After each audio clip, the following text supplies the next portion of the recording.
Isaías 44, de 2 a 5, olha o que diz a Bíblia, palavra de Deus. Assim diz o Senhor, que o criou e formou desde o ventre materno e que o ajuda. Não tenha medo, meu servo Jacó, meu amado, a quem escolhi, porque derramarei água sobre o chão sedento e torrentes sobre a terra seca. Derramarei o meu espírito sobre a sua posteridade e a minha bênção sobre os seus descendentes. E eles brotarão como relva, como salgueiros, junto às correntes de água. Um dirá, eu sou do Senhor. Outro se chamará pelo nome de Jacó. O outro ainda escreverá na própria mão, eu sou do Senhor. E por sobrenome tomará o nome de Israel. Amém.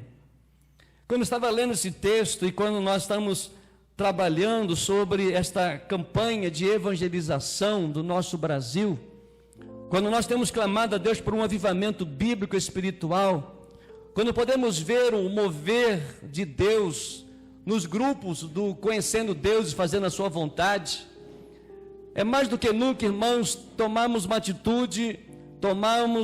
atitude, uma decisão de agir, uma decisão de sair das quatro paredes e revelar aquilo que Jesus fez na nossa vida, aquilo que Ele é, aquilo que Ele demonstrou através da sua vinda, através do seu ministério, através da sua vida, através dos seus ensinamentos, através do seu sofrimento, através da sua morte, através da sua ressurreição e a grande esperança da sua volta.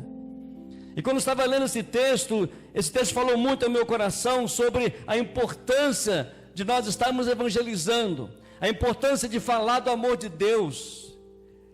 E meus amados, avivamento só vem somente de Deus, não vem de invenções humanas, não vem de copismo de denominações, não vem de homens importantes, não vem de cantores importantes. O avivamento vem de Deus. E quando nós nos reconhecemos que o avivamento vem de Deus, nós nos humilhamos diante desse Deus, pedindo perdão pelos nossos pecados, pedindo que Ele venha sondar o nosso coração e tirar tudo daquilo que tem impedido a ação dEle na nossa vida, porque não compactua, Deus não se compactua com o pecado. E uma vez que nós entregamos a vida a Jesus, que somos lavados e remidos pelo sangue de Jesus, nós como igreja, todos nós somos importantes para o reino de Deus. E algumas coisas importantes que eu quero compartilhar com os amados irmãos sobre esse texto, que muitas pessoas que confundem avivamento com sincretismo religioso, confundem avivamento com um barulhamento, confundem avivamento com as coisas deste mundo, com as atrações mundanas. Mas há três coisas que eu quero que você note no seu coração, para que no dia 12 de outubro nós possamos ser instrumento nas mãos de Deus, para levar a mensagem ao coração desse povo do Alto da Serra. Sabe por quê? Porque Deus prometeu a sua presença. Deus prometeu o derramar do seu Espírito Santo. Olha aí, logo no versículo 3, quando Isaías ele relata claramente, porque derramarei água sobre o chão sedento e torrentes sobre a terra seca, derramarei o meu espírito sobre a sua posteridade e a minha bênção sobre os seus descendentes. Deus prometeu, meus amados, derramar do seu espírito sobre a sua igreja. E quem é a igreja? Somos nós. Essa promessa é segura porque não é feita pelo homem, mas pelo Deus Todo-Poderoso, que fala, que cumpre e que diz, faz, e ninguém pode impedir a sua mão de fazê-lo. Por isso nós precisamos buscar nossa intimidade com Deus, buscar esse avivamento, porque Ele prometeu o seu povo. É um privilégio exclusivo da sua igreja, é um privilégio da sua igreja, do seu povo, a qual Ele escolheu, a qual entregou o seu Filho, para sermos luz desse mundo, para proclamar a minha pátria para Cristo, para ir aos campos missionários no Brasil e no mundo. É promessa de Deus, é privilégio do povo de Deus, buscar essa intimidade, de confessar os nossos pecados, de nos humilharmos diante do Senhor. E nós temos visto que no decorrer do curso nós temos visto as faixas, os momentos, os passos importantes. E agora nós estamos chegando na parte boa, né? A parte onde nós vamos estudar, já estamos estudando, né? A Thaís já está feliz da vida sobre a crise na fé. Louvado seja Deus pelas crises na fé, porque a fé em crise nos leva à ação, a sair da comodidade e confiar plenamente no Deus Todo-Poderoso. Porque a fé não está no homem, a fé não está no partido político, a fé não está num time de futebol, mas está em Cristo Jesus, está no poder do Espírito Santo de Deus na vida da sua igreja.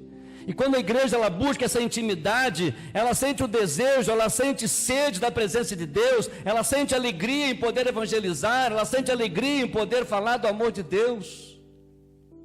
E aí nós lembramos, mais uma vez, quando estava estudando esse texto, lembramos da nossa querida irmã Nilza, inesquecível, nossa irmã Nilza, aonde evangelizava o nosso bairro, entregando folhetos, falando do amor de Deus.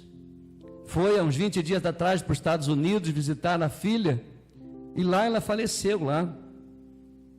E dentro do avião ela entregou folhetos para todos que estavam no avião e evangelizou o jovem que estava do seu lado. Sabe por quê? Porque uma vida cheia do Espírito Santo de Deus, ela é instrumento de Deus. Porque Deus prometeu à sua igreja que iria derramar o seu Espírito Santo para sermos testemunhas, para falar do seu amor, para falar da sua graça e poder levar a mensagem transformadora de Jesus. Então, por que nós precisamos de um avivamento? Porque Ele prometeu. E louvado seja Deus, porque o que Ele prometeu, Ele cumpre. Porque Ele é um Deus todo-poderoso. Ele é um Deus que ama a igreja, Ele é um Deus que ama o mundo, Ele é um Deus que revela os seus propósitos, Ele é um Deus que revela o seu amor a cada um de nós, e nós temos o privilégio de falar desse amor, da sua graça, da sua misericórdia. Mas uma outra lição nós podemos aprender nesse texto: por que nós precisamos de um avivamento? Porque Deus prometeu e porque nós precisamos. Nós precisamos. Quem precisa aí da presença de Deus? Nós precisamos. Não somos nada, absolutamente nada. Lá no Evangelho de João, no capítulo 15, no verso 5, um dos versículos que nós decoramos, e lá no final diz: porque sem mim nada podeis fazer. É intimidade, é busca. No texto que lemos aqui no Isaías, o Espírito é simbolizado pela água. O que isso nos ensina? Não há vida sem água. Podemos ter, meus amados, a melhor terra, podemos ter a melhor semente, podemos ter os melhores insumos e a melhor tecnologia. Sem água, a semente morre no ventre da terra.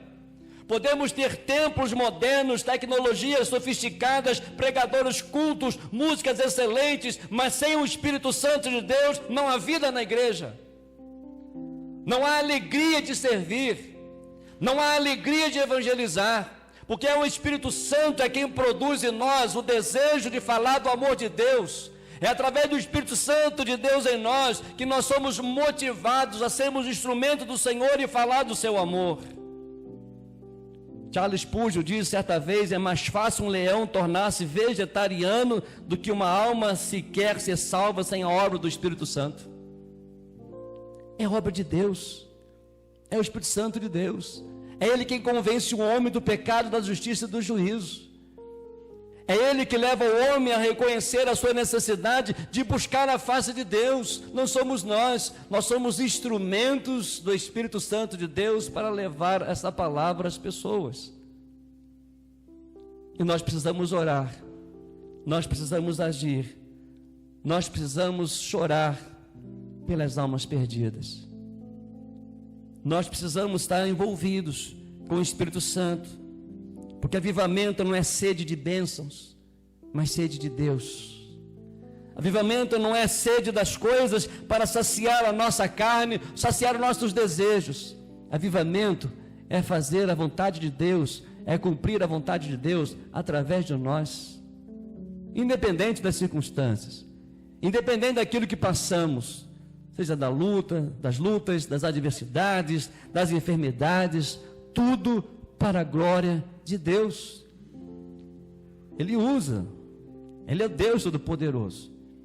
E o avivamento nós precisamos, como nós precisamos, como nós necessitamos da graça de Deus, da presença de Deus. Mas uma outra coisa também que nós já compartilhamos com a igreja e quero trazer de volta, que o avivamento, além da promessa de Deus que nós precisamos, nós experimentamos resultados extraordinários de Deus. Olha os versos 4 e 5, Isaías 44. Um dirá: eu sou do Senhor. Outro se chamará pelo nome de Jacó. O outro ainda escreverá na própria mão: eu sou do Senhor, e por sobrenome tomará o nome de Israel.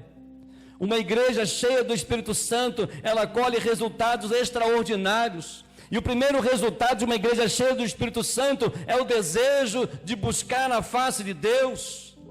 É o desejo de abrir mão das coisas, dos seus próprios desejos e se humilhar diante do Senhor. É jejuar, é orar, é acordar pelas madrugadas, é poder estudar a palavra de Deus, é poder falar do amor de Deus, é poder estar na igreja orando juntos como igreja. Porque uma igreja cheia do Espírito Santo tem chamado os crentes ousados para testemunhar do seu amor. Porque sem, irmãos, sem a unção do Espírito Santo de Deus na nossa vida, a gente não consegue testemunhar não, porque a gente não tem o que falar. A gente fala da igreja, a gente fala do pastor, a gente fala do som, a gente fala de tantas coisas. Mas o Espírito Santo de Deus, quando está em nós, Ele enche a nossa boca para falar de amor, para falar de perdão, para dar esperança ao homem perdido, para trazer ao homem a alegria plena da salvação. Porque uma igreja cheia do Espírito Santo confirma com a vida aquilo que prega com os lábios. Não há abismo entre a igreja que a igreja prega e o que ela vive. E o que ela precisa pregar? É o que ela vive. E o que ela vive? Arrependimento, perdão, serviço, humildade, alegria, generosidade e tantas coisas que é fruto do Espírito Santo de Deus na vida da igreja, na vida do seu povo, na vida daqueles que têm sede de Deus, porque a promessa de Deus, Deus vai cumprir em nome de Jesus. Eu creio que há algo extraordinário de Deus na vida dessa igreja. Só nós precisamos ser despertados para isso. Nós estamos muito acomodados, estamos muito bem, estamos felizes, e a gente vê um bairro tão sofrido por jovens sendo presos por drogas, por brigas, e como tem tido bastante aqui, nós temos visto nesses últimos dias, nós estamos orando e Deus está mostrando, é isso que vocês estão aqui, a razão de vocês estarem aqui é exatamente isso, é falar do seu amor, falar do meu amor, falar da sua graça, ver resultados extraordinários que vêm de Deus. Por isso nós precisamos orar pelo avivamento, precisamos orar para que Deus derrame sobre nós as torrentes do seu Espírito. Precisamos orar para que venha sobre nós chuvas benditas do Senhor. Nós pregamos recentemente aqui no livro de Ageu, no capítulo 1, de 1 a 12. Às vezes o céu está retendo, não há chuva, porque nós estamos fazendo por nós mesmos. E aí o texto diz, né? Come, mas não saciam, bebe e não mata a sede, coloca roupa e não se aquece, o dinheiro é colocado, o salário é como se fosse numa bolsa furada. Crentes continuam a mesma coisa, continua na mesma coisa, e os céus estão retidos, não há chuvas. E naquela época, a chuva, como hoje, era importante porque aquele povo vivia literalmente das coisas da terra, dos frutos da terra, e sem a chuva, o o povo morria, o povo sofria. Sem o Espírito Santo, as pessoas sofrem, a igreja sofre. Sem o Espírito Santo, não há frutos. Sem o Espírito Santo, não há conversões, não há reconciliações. Sem o Espírito Santo, não há humildade, não há quebrantamento, não há choro pelas almas perdidas, não há choro pelos nossos pecados. Por isso precisamos orar para que venha sobre nós as chuvas benditas do Senhor, trazendo cura, restauração e vida. Primeiro para a igreja e depois para o nosso bairro. E se aqui o ponto de partida por aquilo que Deus quer fazer. Sabe por quê, irmãos? Porque Deus prometeu. Porque nós precisamos. E nós já temos visto resultados extraordinários. Mas nós precisamos mais. Precisamos mais da graça de Deus. Lá em Isaías, no 43, capítulo 43, você voltar mais um pouco aí, nos versos 10 a 13. Olha que texto maravilhoso, Isaías 43, 10 a 13. Vocês são minhas testemunhas, diz o Senhor. Vocês são o meu servo a quem escolhi, para que vocês saibam, creiam em mim e entendam que eu sou, e que antes de mim Deus nenhum se formou, e depois de mim nenhum outro haverá. Eu sou o Senhor, e fora de mim não há Salvador. Eu anunciei a salvação, eu a realizei e fiz ouvir.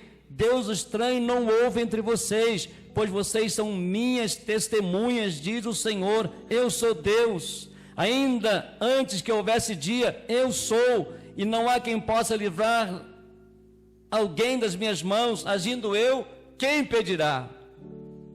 Amém? Posso ouvir um glória a Deus por isso? Aqui funciona com glória a Deus, né? Tem lugar que é amém, aqui é um glória a Deus. Que bom, glória a Deus mesmo, porque a glória é dele, porque dele e por ele e para ele são todas as coisas. Glória, pois, a ele eternamente. Amém. Jeremias 32, olha que texto lindo. Jeremias 32, verso 17. Talvez você diga, mas avivamento é difícil. Talvez, a salvação do meu ente querido é difícil. Quantas vezes ouvi, não tem como, ele nunca vai se converter. Por você não. Mas olha o que diz aqui, Jeremias 32, 17. Senhor Deus, eis que tu fizeste os céus e a terra com teu grande poder e com teu braço estendido. Nada é demasiadamente difícil para ti. Deus nos convida para crer nele, confiar nele e entregar a ele toda a nossa ansiedade, tudo aquilo que é impossível para nós, é possível para Deus. Nós vamos estudar, talvez, essa semana, certamente, no curso. Você busca intimidade com Deus, a sua vida demonstra o tamanho do seu Deus. E em nome de Jesus, a minha oração é que essa igreja viva o tamanho do Deus que ela serve. Amém? Não. Posso ouvir um glória a Deus? Glória a Deus. Porque eu creio. A igreja, ela vai revelar nas suas atitudes o Deus que ela serve. É o Deus Todo-Poderoso.